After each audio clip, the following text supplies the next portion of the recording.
Welcome to ageing private limited. आज की इस क्लास में हम पल्स टाइमर को डिस्कस करेंगे।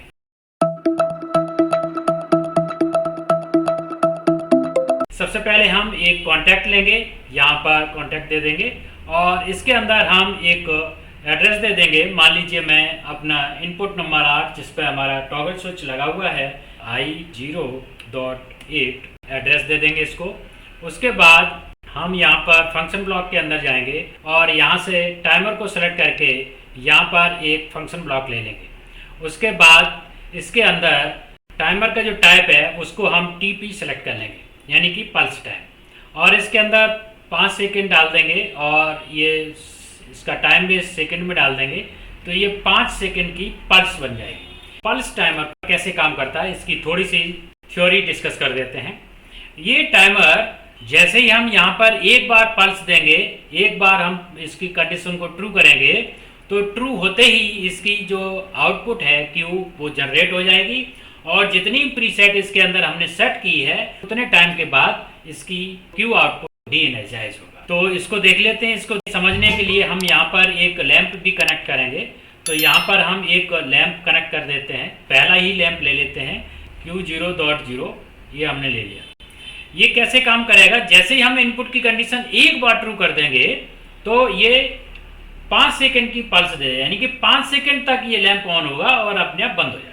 तो इसको चेक करने के लिए हम यहाँ पर या तो हम पुश बटन ही ले सकते हैं, इसका एड्रेस चेंज कर देते हैं। ये पहला ही एड्रेस ले लेते हैं हमारा पुश बटन पर, जैसे कि आप कैमरे में देख पा रहे हैं ये पुश बटन है, तो इस पहली पुश बटन का ही एड्रेस दे देते हैं।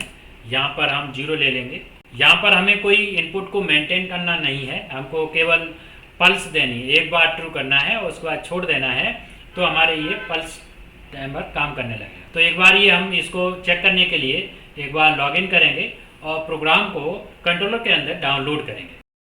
डाउनलोड पे क्लिक करेंगे, ओके कर देंगे, प्रोग्रामिंग टैब में आएंगे, एक बार कंट्रोलर को स्टार्ट करेंगे।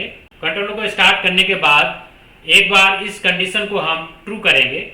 ये हमारी DI ये वाली है, इसको ट्रू करेंगे एक बार ट्रू करते ही ये 5 सेकंड के लिए पल्स देगा, जैसे कि आप लॉजिक में भी देख पाएंगे और साथ ही साथ आप अपने कैमरे में भी देख पा रहे हैं कि जैसे ही हम इसको एक बार प्रेस करते हैं तो हमारी लैंप 5 सेकंड तक ऑन रहती है, उसके बाद ऑटोमेटिकली ऑफ हो जाती है। तो इसे हम कहते हैं पल्स टाइमर।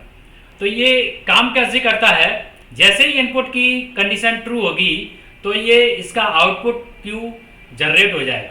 एक बार ट्रू होने के बाद ये फॉल्स भी हो जाएगी, तब भी हमारी आउटपुट क्यू है वो एनर्जाइज ही रहेगा अनटिल अनलेस इसकी जो प्रीसेट टाइम एलैप्स नहीं हो जाता। जब इसका प्रीसेट टाइम खत्म हो जाएगा तभी ये अपने आउटपुट बिट को डी एनर्जाइज करेगा। तो इस तरह से आज की क्लास में हमने पल्स टाइमर को डिस्कस किया। अब हमने पल्स टाइमर को पढ़ लिया तो इसको यूज करना समझ लेते हैं। इसको यूज कैसे करेंगे, यूज करने के लिए सबसे पहले हम इसको लॉग आउट करेंगे और यहाँ पर हम एक असाइनमेंट ले लेंगे। असाइनमेंट हमारा ये है कि अगर हम मोटर को एक बार पल्स देते हैं, एक बार पल्स दें तो ये 5 सेकंड की पल्स हमारी ऑन की जाए और फिर अगर 5 सेकंड के अंदर हमारा फीडबैक वहाँ से कंफर्म हो जाता है कि मोटर ऑन हो गई है तो हमारी ऑन रहनी चाहिए, अदरवाइज हमारी कमांड रिलीज हो जानी चाहिए। इसको लिखने के लिए हम क्या करेंगे, हम यहाँ पर एक नई रंग ऐड करेंगे और अब हम देखते हैं ये तो हमारी स्टार्ट की बन जाएगी। इसका नाम मैं दे देता हूँ स्टार्ट। मोटर को स्टार्ट का है तो ये स्टार्ट हो गया, स्टार्ट PV, ये नाम मैंने दे दिया स्टार्ट PV। ये स्टार्ट की PV बन गई। यहाँ से इसको हम डिलीट कर देंगे और हम दूसरी रंग में लिखेंगे। स्टार्ट की पल्स हमने ले ली, स्टार्ट की 5 सेकंड की पल्स हमारी यहाँ पर बन गई है। तो हम यहाँ पर एक कॉन्टैक्ट लेंगे और यहाँ पर एड्रेस दे देंगे TM, हमारा TM0 है, TM0.Q ले लेंगे, यानी कि ये पल्स आ गई हमारी स्टार्ट की। और यहाँ पर एक NC लेंगे और यहाँ पर हम एक दूसरा पुश बटन दे देंगे, ये हमारा हो जाएगा I0.1, ये हमारा स्टॉप का हो गया एक तरह से, स्टॉप PV। तो ये हमारी स्टार्ट, जब हम स्टार्ट की पुश बटन प्रेस करेंगे तो ये हमको एक पल्स मिल जाएगी और जब हम स्टॉप करेंगे तो स्टॉप हो जाएगा। अब यहाँ पर हम अपना लैंप ले लेते हैं, लैंप हम यहाँ पर लगा देते हैं, लैंप का एड्रेस दे देते हैं पहले लैंप का। उसके बाद हम यहाँ पर एक होल्डिंग लगाएंगे, यहाँ पर एक कॉन्टैक्ट लेंगे और होल्डिंग में हम एक ऑन फीडबैक दे देते हैं। ऑन फीडबैक में मैं मान लीजिए कोई DI दे देता हूँ, तो फील्ड से आ जाएगा। मैं मान लीजिए 8 नंबर दे देता हूँ आई। तो यहाँ पर लॉजिक क्या बना, जैसे हम स्टार्ट की पल्स देंगे, स्टार्ट देंगे तो ये 5 सेकंड के लिए यहाँ पल्स आ जाएगी, ये आउटपुट निकालेगा 5 सेकंड तक ही निकालेगा।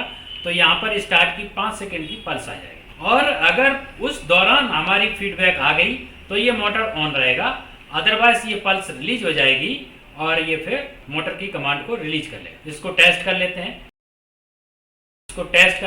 टेस्ट करने के लिए सबसे पहले हम इसको लॉगिन करेंगे और अपना प्रोग्राम कंट्रोलर के अंदर डाउनलोड करेंगे। डाउनलोड पर क्लिक करेंगे,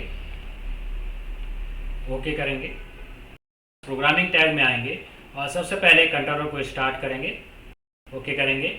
और अब यहाँ पर आप देख पाएंगे पहले चैनल पे हम एक बार पल्स देंगे तो ये पल्स चली जाएगी 5 सेकंड की, और उस 5 सेकंड के भीतर अगर ये वाला इनपुट आ गया, यानी कि इसका फीडबैक आ गया, तो ये ऑन रहेगा, अदरवाइज ये ऑफ हो जाए। तो इसको एक बार चेक कर लेते हैं। चेक करने के लिए एक बार हम स्टार्ट बटन को प्रेस करेंगे। ये वाली हमारी स्टार्ट बन गई है और ये स्टॉप, और ये हमारा मोटर हो गया एक तरह से। तो जैसे हम इसको एक बार प्रेस करेंगे तो ये हमारी कमांड जा रही है, 5 सेकंड तक के लिए कमांड जाएगी।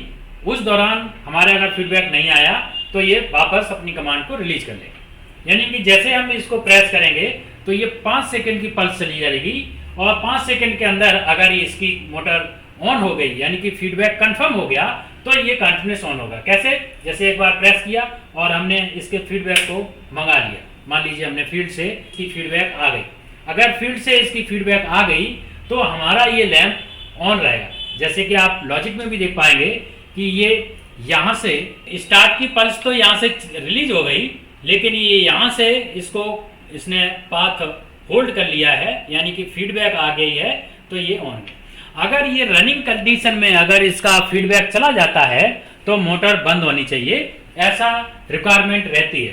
तो अगर हमारा चलते टाइम में अगर फीडबैक हट जाता है तो हम अगर फीडबैक को हटाएंगे तो हमारी मोटर बंद हो जानी चाहिए। जैसे हमने फीडबैक को रिलीज किया तो ये वापस अपनी कमांड को रिलीज कर लेगा। तो जैसे हम यहाँ पर एक बार स्टार्ट करेंगे तो ये स्टार्ट की कमांड जाएगी, और अगर फीडबैक वापस आ गया तो हमारी स्टार्ट बनी रहेगी, और अगर फील्ड से फीडबैक नहीं आया तो ये ऑटोमेटिक बंद हो जाएगी। अगर हम फीडबैक को रिलीज कर देते हैं और अगर इसको हम प्रेस करके इसको एक बार स्टार्ट करते हैं, और स्टार्ट करने के बाद अगर हम इसको फीडबैक नहीं मिलता है तो ये अपनी कमांड को रिलीज कर लेता है, जैसे कि आप देख पा रहे हैं। और अगर एक बार यहाँ से हमने स्टार्ट की कमांड दी और फीडबैक भी आ गई और ये हमारा मोटर चल गया, उसके बाद अगर हमको स्टॉप करना है तो हम यहाँ से इसको स्टॉप कर सकते हैं। जैसे ही हम इसको एक बार स्टॉप करेंगे और स्टॉप करने के साथ ही हमारा ये फीडबैक चला जाएगा, तो हमारी मोटर स्टॉप बनी रहेगी। तो इस तरह से हमने देखा कि कैसे पल्स टाइमर को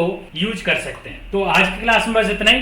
thank you for watching this video. अगर आपको ये वीडियो पसंद आई तो लाइक करें, शेयर करें, और अगर आपने अभी तक हमारे चैनल को सब्सक्राइब नहीं किया तो सब्सक्राइब कर लें, साथ ही साथ बेल आइकन को क्लिक कर लें ताकि हमारे लेटेस्ट वीडियो के अपडेट्स आपको टाइम से मिल सकें। और अगर आपका कोई क्वेश्चन है, कोई डाउट है तो नीचे कमेंट बॉक्स में पूछ सकते हैं। Thank you.